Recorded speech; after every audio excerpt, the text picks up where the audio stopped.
Hello बच्चों, आज हम देखेंगे कक्षा 12वीं का इकाई 2 धारा विद्युत। इससे कुछ महत्वपूर्ण प्रश्न हैं जिनको हम हल करेंगे, जो कि बोर्ड परीक्षा की दृष्टि से बहुत महत्व रखते हैं, संख्यात्मक प्रश्न। चलिए स्टार्ट करते हैं। पहला प्रश्न आपके सामने दिखाई दे रहा होगा। किसी कार की संचायक बैटरी का विद्युत वाहक बल 12 वोल्ट है। यदि बैटरी का आंतरिक प्रतिरोध 0.4 ओम हो तो बैटरी से ली जाने वाली अधिकतम धारा का मान क्या होगा। तो इस प्रश्न को हल करने के लिए सिंपल हम ओम का नियम यूज़ करेंगे। ओम का नियम क्या कहता है? ओम का नियम जो होता है वो होता है आई बराबर, है ना, धारा बराबर होता है विभव बटे प्रतिरोध। अब यहाँ पर प्रतिरोध आंतरिक प्रतिरोध भी हो सकता है या बाह्य प्रतिरोध भी हो सकता है। तो यहाँ हमको प्रश्न में आंतरिक प्रतिरोध दिया है, तो हम यहाँ पर क्या करेंगे, इसको आंतरिक प्रतिरोध ही लिखेंगे। तो यहाँ से हम आई का मान निकाल लेंगे। तो आई बराबर कितना हो जाएगा? वी का मान दिया हुआ है, विद्युत वाहक बल या विभव बोल सकते हैं इसको। तो वी बराबर दिया हुआ है 12 अपॉन, ठीक है, और यहाँ पे आर, स्मॉल आर का मान जो दिया है 0.4 ओम। तो 12 अपॉन ये हो जाएगा 0.4। यदि हम 12 में 0.4 का भाग देते हैं तो हमको कितना प्राप्त होगा? आई बराबर, इसकी वैल्यू प्राप्त होती है 30 एम, और धारा का मात्रक हो जाएगा एम्पियर। तो ये इसका सही आंसर हो जाएगा। कितना हो जाएगा ये? 30 एम्पियर। आपके सामने दूसरा प्रश्न भी शो हो रहा होगा। दूसरा प्रश्न क्या कह रहा है? दूसरा प्रश्न ये कह रहा है कि 10 वोल्ट विद्युत वाहक बल वाली बैटरी जिसका आंतरिक प्रतिरोध 3 ओम है, किसी प्रतिरोधक से संयोजित है, परिपथ में धारा का मान 0.5 एम्पियर हो तो प्रतिरोधक का प्रतिरोध क्या होगा। और इसके बाद में हमको टर्मिनल वोल्टता भी निकालनी है। तो हमको क्या क्या दिया हुआ है? विभव दिया है 10 वोल्ट, आंतरिक प्रतिरोध 3 ओम और धारा दिया है 0.5 एम्पियर। तो इस प्रश्न को हम हल करते हैं। हमको दिया हुआ है, क्या दिया हुआ है? हमको V का मान दिया है। V बराबर कितना दिया है? 10 वोल्ट। कितना दिया है? 10 वोल्ट दिया हुआ है। फिर साथ ही साथ हमको आंतरिक प्रतिरोध दिया है स्मॉल आर। स्मॉल आर का मान कितना दिया हुआ था? 3 ओम। कितना दिया है ये? 3 ओम। और उसके बाद में करंट दिया हुआ है आई इक्वल टू 0.5 ओम, 0.5, ठीक है, एम्पियर। करंट जो है एम्पियर में मापी जाती है। तब हमको प्रश्न क्या कह रहा है? प्रश्न ये कह रहा है हमको कि प्रतिरोधक का प्रतिरोध क्या है। प्रतिरोधक का प्रतिरोध क्या है, ये हमको ज्ञात करना है। तो प्रतिरोधक का प्रतिरोध निकालने के लिए हम क्या करेंगे? सबसे पहले जो ओम्स लॉ है उसको लगा देंगे, ठीक है। ओम्स लॉ क्या कहता है कि जो कुल धारा है परिपथ में, कुल धारा बराबर क्या हो जाएगा? परिपथ में जो है कुल धारा बराबर हो जाएगा कुल विद्युत वाहक बल। कुल विद्युत वाहक बल, तो यहाँ पर लिख लेंगे हम कुल विद्युत वाहक बल या विभवांतर भी कहते हैं इसको, अपॉन ये हो जाएगा कुल प्रतिरोध। तो कुल प्रतिरोध में आ जाएगा बाह्य प्रतिरोध धन आंतरिक प्रतिरोध। तो इस फार्मूले को यूज़ करेंगे। ये ओम का नियम है, धारा बराबर विभव अपॉन प्रतिरोध होता है। तो यहाँ पर हमको जो जो राशि दी है उसको हम रख देंगे। तो यहाँ पर इसको ई भी कह सकते हैं या वी भी कह सकते हैं, कोई दिक्कत नहीं है, विद्युत वाहक बल या विभव। तो यहाँ से हमको अज्ञात क्या है? यहाँ पर आर है, कैपिटल आर। तो इसको इधर ट्रांसफ़र कर दो इधर, तो ये हो जाएगा R plus small R equal to, ये हो जाएगा आपका ई अपॉन आई। बस मान रख दीजिए जिस जिसका मान दिया है। कैपिटल आर का मान नहीं मालूम हमको, प्लस स्मॉल आर का मान ही दिया हुआ है 3 ओम, तो इसका मान रख देंगे 3 बराबर, यहाँ पे ई का जो मान है वो है 10। कितना है ई का मान? 10 अपॉन, यहाँ पर जो है आई का जो मान है, आई का जो मान है वो है 0.5 एम्पियर। अब इसको हम हल कर लेंगे आगे। तो क्या हो जाएगा ये? r+3 बराबर 10 में यदि हम 0.5 का भाग देते हैं तो ये हो जाता है 20। अब r का मान निकालना है तो r बराबर 3 का पक्षांतर कीजिए तो 20 माइनस 3, तो r बराबर हो जाएगा 17 ओम। ठीक है, तो एक आंसर हमें प्राप्त हो गया। अब इसके बाद में बोला है टर्मिनल वोल्टता कितनी होगी इसकी। तो टर्मिनल वोल्टता का सूत्र क्या है, टर्मिनल वोल्टता V बराबर होता है विद्युत वाहक बल माइनस धारा और साथ में आंतरिक प्रतिरोध। इस फार्मूले में वैल्यू रख देंगे हम, तो ये हो जाएगा E का मान दिया हुआ हमको 10, कितना दिया हुआ है 10 दिया हुआ है, माइनस I का मान जो है 0.5 दिया हुआ है 0.5, और स्मॉल r का जो मान है वो 3 है। तो इसको हल कर लेंगे हम, तो ये क्या हो जाएगा, ये हो जाएगा हमारे पास में 10 ऋण 0.5 का गुणा यदि हम कर रहे हैं 3 में, ठीक है, तो ये हो जाएगा 1.5। यदि हम 10 में से 0.5 को घटाते हैं तो कितना हो जाएगा, ये 8.5। तो ये इसका दूसरा आंसर आ गया, है ना। टर्मिनल वोल्टता जो आ गई ये 8.5 वोल्ट आ गई। अब जो अगला प्रश्न आपके सामने दिखाई दे रहा है, तीसरा प्रश्न, कमरे का ताप पर किसी तापन अवयव का प्रतिरोध 100 ओम है। यदि तापन अवयव का प्रतिरोध 117 ओम हो तो अवयव का ताप क्या होगा। प्रतिरोधकता ताप गुणांक जो है ये दिया हुआ है 1.70। तो यहाँ पर देखिए प्रारंभिक ताप जो है वो कितना दिया हुआ है, वो दिया हुआ है हमको 27। कितना दिया हुआ है ये 27। यहाँ पर हम लिख लेंगे T0 = 27 डिग्री सेल्सियस। ठीक है, अब इसके बाद में ये कह रहा है प्रश्न कि प्रारंभिक ताप पे इसका जो प्रतिरोध था तो वो हो जाएगा R0 बराबर 100 ओम। कितना हो जाएगा ये 100 ओम। और इसके बाद में प्रश्न क्या कह रहा है, इसके बाद में कह रहा है यदि तापन अवयव का प्रतिरोध 117 ओम हो तो ताप क्या होगा, मतलब कि जो बाद वाला ताप है वो हमको नहीं दिया हुआ है। तो तापन अवयव का प्रतिरोध कितना हो जाए, RT बराबर 117 ओम हो जाए। और अल्फा का जो मान है वो भी दिया हुआ है हमको प्रश्न में। अल्फा का मान दिया हुआ है 1.7 × 10⁻⁴। कितना दिया हुआ है 1.7 × 10⁻⁴। 1.7 × 10⁻⁴ डिग्री सेल्सियस। तो हमें इसमें जो बाद का ताप है उसे ज्ञात करना है, मतलब T का मान निकालना है। तो ये हमको ज्ञात करना है। तो ये हमारे पास में इतनी राशियाँ दी हुई हैं। अब इसी को हल करने के लिए सबसे पहले हम फार्मूला देखते हैं कि इसमें कौन सा फार्मूला लगने वाला है। तो आपने एक फार्मूला पढ़ा होगा सेकंड यूनिट में, वो फार्मूला क्या है, वो फार्मूला जो होता है वो होता है RT, ना, किसी ताप पर प्रतिरोध बराबर होता है R0 1 + alpha del T. Del T क्या है, ये तापांतर है। डेल टी क्या है यहाँ पे, तापांतर। यदि इसी को हम दूसरे तरीके से लिखते हैं तो ये हो जाएगा RT बराबर R0 का अंदर गुणा कर देते हैं हम, R0 का 1 में गुणा होगा तो R0 प्लस यदि इसमें होगा तो ये हो जाएगा R0 अल्फा डेल टी, मतलब तापांतर। अब यहाँ से देखिए R0 को ट्रांसफ़र करेंगे तो ये हो जाएगा RT minus R0 equal to R0 alpha del T.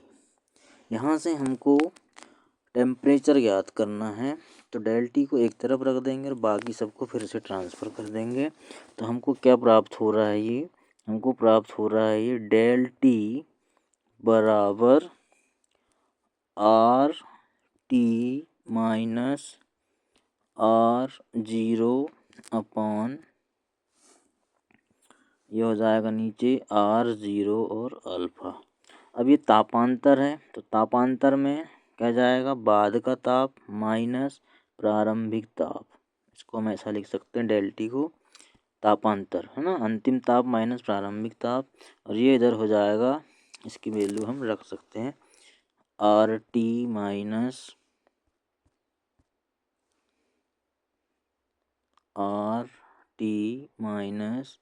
R0 upon R0 और अल्फा, R0 और अल्फा। अब इसमें हमको मान रखना है और आगे हल करना है। तो मैं यहाँ पर मान रख रहा हूँ, कैपिटल T जो है ये हमको पता नहीं है, माइनस T0 का मान ये दिया हुआ है तो ये हो जाएगा 27। कितना हो जाएगा 27 इक्वल टू RT का मान ये दिया हुआ है, RT का मान है 117 ऋण R0 का मान ये दिया हुआ है, R0 का मान जो है ये है 100 अपॉन, अब यहाँ पर देखो R0 का मान है 100 और अल्फा का मान जो है ये दिया हुआ है हमको 1.7 गुणा 10 की घातांक ऋण 4, ये अल्फा का मान दिया है। बस इसको हल करना है तो हमें इसका आंसर प्राप्त हो जाएगा। तो यहाँ पर देखिए 117 में से 100 जाएगा तो बचेगा 17 अपॉन, यदि मैं इसको थोड़ा अच्छे से लिखूँ तो ये हो जाएगा 10 गुणा 10 गुणा 1.7 गुणा 10 की घात ऋण 4। फिर से इसको आगे हल करते हैं तो ये हो जाएगा 17 बटे ये 10 का गुणा मैं इससे कर देता हूँ तो ये हो जाएगा 10 की घातांक ऋण 3 और यहाँ पर देखिए इसका गुणा मैं इससे कर देता हूँ तो ये हो जाएगा नीचे 17। ठीक है, तो यहाँ पर देखो 17 से 17 तो कैंसिल हो गया तो बच्चा क्या यहाँ पे 1/10 की घातांक ऋण 3 ये बचेगा यहाँ पर। तो इसको आगे यदि हम लिखना चाहें तो कितना प्राप्त हो जाएगा, ये पहले मिटाना पड़ेगा इसको।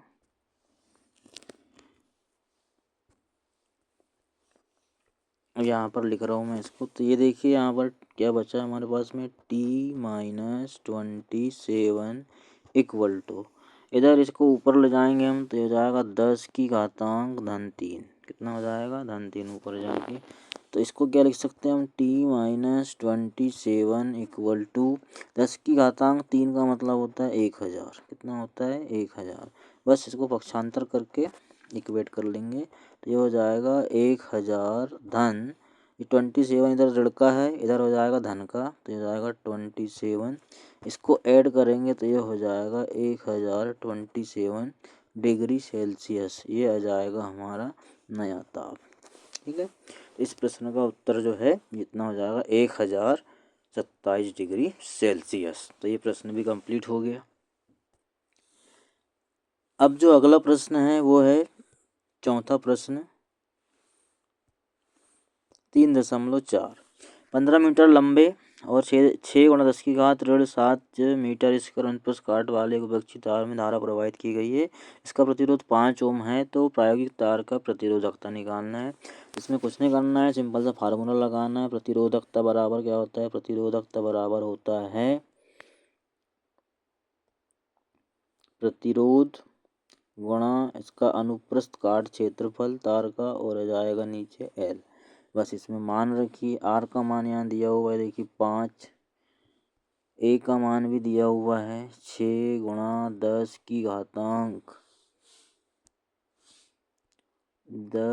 घातांक ऋण 7 अपॉन, यहाँ पर देखिए इसमें L तार की जो लंबाई है वो भी दिया हुआ है।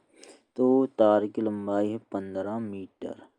तो ये मीटर में ही है तो कोई दिक्कत नहीं, ये भी मीटर में है ये भी मीटर में है तो कोई दिक्कत नहीं, सब ऐसा ही मात्रा है। हल कर लेंगे, 5 3 बार जाएगा, फिर इसके बाद देखिए 3 से ये 2 बार जाएगा तो हमारे पास में क्या बचेगा 2 गुणा 10⁻7 और इसका जो मात्रक आएगा वो क्या आ जाएगा, ओम मीटर।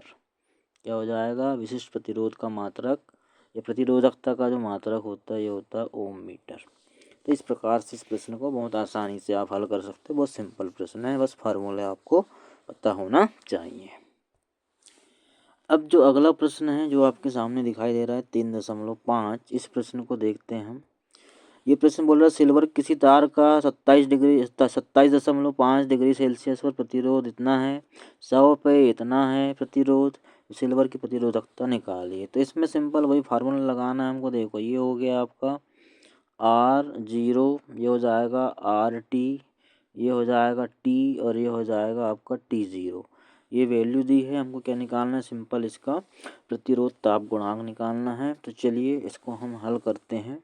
अभी हमने इसका फार्मूला यूज़ किया था, ये देखिए जब भी लिखा था इसके पहले 2-3 पहले वाले प्रश्न में। तो यहाँ पर देखिए, यहाँ पे हमको अल्फ़ा का मान निकालना है। तो अल्फ़ा बराबर क्या हो जाएगा, ये हो जाएगा RT-R0 अपॉन, यहाँ पर देखिए ये R0 पहले से है, अल्फ़ा जो है इधर गया तो इसको इधर ले जाना पड़ेगा।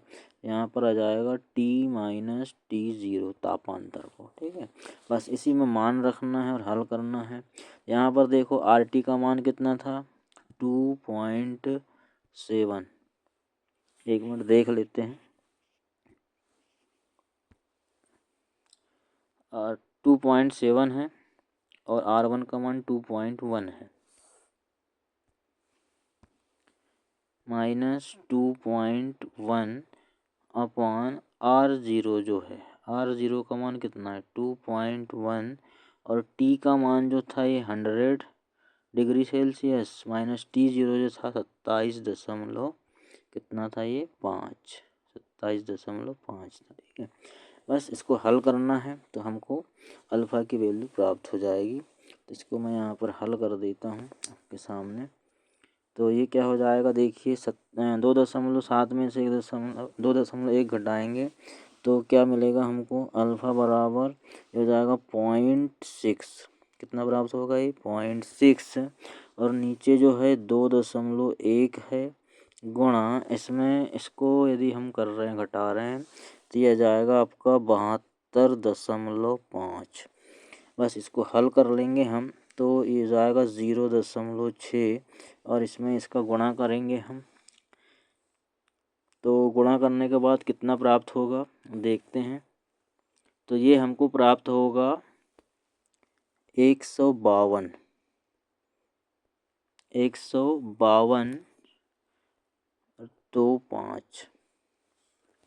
तो 152.25 और इसका भाग देंगे हम तो इसकी वैल्यू जो है हमको प्राप्त होती है वो प्राप्त होगी 0.0039। तो ये अल्फ़ा बराबर निकल जाएगा प्रतिरोधकता ताप गुणांक। ठीक है, इस प्रश्न का आंसर ये जाएगा। सिंपल इसी फार्मूले पे आधारित था ये, बस कुछ नहीं करना था, मान रख के हल करना था, इतना सिंपल सा है। अब देखिए आपके सामने एक प्रश्न दिख रहा है 3.6। ये वाला प्रश्न भी बिल्कुल अभी जो हमने किए थे दूसरे नंबर में प्रश्न, बिल्कुल उसी के जैसा, दूसरे तीसरे नंबर के प्रश्न के जैसा है। इसमें दिया हुआ है वोल्टेज और कह रहा है कि धारा पहले इतनी रहती है फिर बाद में इतनी हो जाती है। तो हम क्या करेंगे, सबसे पहले जो पहला प्रतिरोध है, पहला प्रतिरोध मतलब R0, इसका मान कैसे निकालेंगे, इसका निकालेंगे 230 में यदि हम 3.2 का मान भाग देते हैं तो हमको क्या मिल जाएगा, R0 मिल जाएगा। ठीक है, फिर यदि हम RT निकालना चाहें तो यहाँ से क्या हो जाएगा, 230 में यदि हम किसका भाग दे देते हैं, 2.8 का भाग देते हैं तो हमको क्या मिल जाएगा, RT का मान मिल जाएगा। और ताप तो यहाँ पर दिया है, देखो एक 27 डिग्री दिया है, मतलब T0 दिया है ना, T का मान ज्ञात करना है, ये नहीं दिया है, और अल्फ़ा का मान दिया हुआ है। तो अल्फ़ा दिया है, T0 दिया है, R0 RT दिया है, इन सब का मान दिया हुआ है, T का मान निकालना है। तो ऐसा प्रश्न अपन ने तीसरे नंबर में किए थे, सेम टू सेम उसी के जैसा है, बिल्कुल फार्मूला भी सेम लगेगा। तो इसको आप खुद से ट्राई कीजिएगा। चलिए आगे बढ़ते हैं। अगला प्रश्न आपके स्क्रीन पे दिखाई दे रहा है 3.8। इसमें देखो 8 वोल्ट विद्युत वाहक बल की एक संचायक बैटरी का प्रतिरोध 0.5 ओम है। श्रेणी क्रम में 15.5 का प्रतिरोधक उपयोग करते हुए 120 वोल्ट डीसी से चार्ज किया जाता है। तो चार्ज करते समय बैटरी की टर्मिनल वोल्टेज ज्ञात करना है। चार्ज करते समय मतलब जब बैटरी चार्ज हो रही तब निकालना है। तो सबसे पहले हमको इसकी धारा निकालना पड़ेगा। तो धारा बराबर क्या होता है, धारा बराबर वही ओम का नियम यूज करेंगे हम। तो धारा बराबर होता है कुल विद्युत वाहक बल, कुल विद्युत वाहक बल अपान कुल प्रतिरोध, कुल प्रतिरोध। तो इस फार्मूले का यूज करेंगे। अब यहाँ पर देखिए थोड़ा सा टर्म है ना, यहाँ ये चार्ज हो रहा है। तो 220 वोल्ट से तो ये चार्ज हो रहा है, मतलब इससे ये करंट ले रहा है, इस वोल्टेज से चार्जिंग हो रहा है। और किसको चार्ज कर रहा है, इस बैटरी को चार्ज कर रहा है, संचायक बैटरी को, इसका 8 वोल्ट है। तो इधर से करंट ले रहा है, इसको करंट दे रहा है। मतलब एक पॉजिटिव रहेगा तो दूसरा क्या रहेगा, नेगेटिव रहेगा। तो दोनों का जो अंतर है वो हमारा क्या हो जाएगा, विद्युत वाहक बल हो जाएगा। तो यहाँ पर देखिए 120 ऋण ये हो जाएगा 8, 120 ऋण 8। इसको हम यहाँ पर क्या लिखेंगे, कुल विद्युत वाहक बल, क्योंकि दोनों विपरीत दिशा में काम कर रहे हैं, अपॉन कुल प्रतिरोध। एक प्रतिरोध 0.5 ओम का, एक प्रतिरोध 15.5 का, मतलब दोनों को जोड़ेंगे तो कितना हो जाएगा, 15.5 धन 0.5। दोनों को जोड़ दीजिए कितना हो जाएगा, ये यहाँ पर घटाएंगे, इसको जोड़ेंगे तो 120 में से 8 गया 112, और 15.5 में 0.5 जोड़ेंगे ये हो जाएगा 16। यदि हम 16 का भाग देते हैं 112 में, कितना आएगा, 16 सत्ते 112, 7 बार जाएगा। तो करंट कितनी प्राप्त हो गई, आई बराबर हमको प्राप्त हो गया 7 एम्पियर। कितना प्राप्त हो गया, 7 एम्पियर। तो 7 एम्पियर की धारा बहेगी। पर ये हमारा उत्तर नहीं है। हमारा उत्तर क्या निकालना है हमको निकालना है चार्ज होते समय बैटरी की टर्मिनल वोल्टता। तो जब बैटरी चार्ज होती है तब उसकी टर्मिनल वोल्टता कितनी होती है, तो उसकी टर्मिनल वोल्टता V बराबर होती है बैटरी का विद्युत वाहक बल प्लस IR। तो जब चार्ज होती है बैटरी तो प्लस आ जाता है, क्या आ जाता है, प्लस। और जब चार्ज नहीं होती बैटरी, मतलब बैटरी से धारा ली जाती है, तब क्या रहता है, तब माइनस रहता है। तो चार्ज होते समय ये वाला सूत्र लगाएंगे और इसके आधार पे हल कर लेंगे। तो क्या मिल जाएगा, ई का मान कितना, ई का मान ये दिया हुआ 8 प्लस आई का मान कितना अब भी निकाले हमने 7, और आर का मान दिया हुआ है, कितना दिया हुआ है आर का मान, स्मॉल आर, ये आंतरिक प्रतिरोध है। तो ये है कितना 0.5, कितना दिया है ये 0.5। बस इसको हल कर लीजिए तो ये हो जाएगा 8 प्लस 7 में यदि 0.5 का गुणा करते हैं तो ये हो जाएगा 3.5। कितना हो जाएगा, 3.5। और यदि दोनों को जोड़ेंगे तो हमें क्या मिलेगा, हमें प्राप्त होगा दोनों को जोड़ने पर 11.5, इसका मात्रक हो जाएगा वोल्ट। तो इस प्रश्न का जो उत्तर है टर्मिनल वोल्टता कितनी मिलेगी, 11.5 मिल जाएगी। ठीक है। अब यहाँ पर ये पूछा है इसने कि चार्जकारी परिपथ में प्रतिरोधक को श्रेणी क्रम में संबंध करने का क्या उद्देश्य है।